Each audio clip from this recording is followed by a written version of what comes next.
Так, ми знімали мудрину, щоб була зелена, а зараз вона пожовтіла. Сонечко заходить. Ага. О, що де не йде зелене. О, шишки.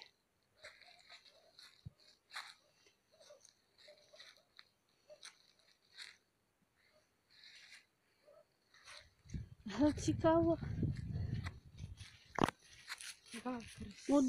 Мудрина скидає. Красиві гілки. Скидайте свої гілки. Красиві. Красиві дуже.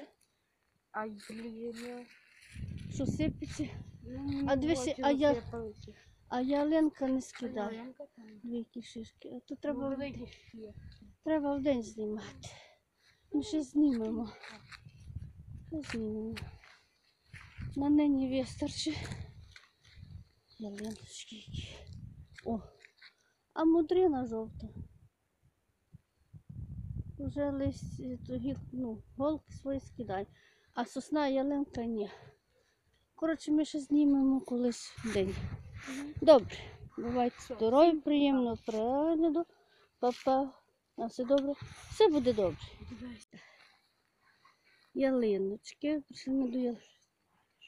Ні, зараз ні. Аво. Так, тут ми вже в день. Подивимося. Мудрина. За нами комарі. Я виділа, вони над головою зняла було навіть. А, вони за ялинкою. Ні, вони над нашими головами хочуть нас Пососати? учомати. Пішли звідси. Ну, я знімаю. Та й знімаю.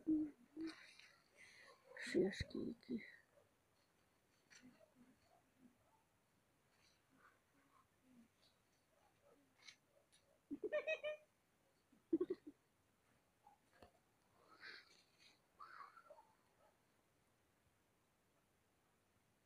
Чудово. Так, дивись, як тут диви. Тут зелене, а тут жовте. Як цікаво. Я про те якраз розказував. Так. Відео. Сосни, ялинки зелені. Вони вічно зелені. А мудрина жовтіє на зиму. То підвід ялинки, так?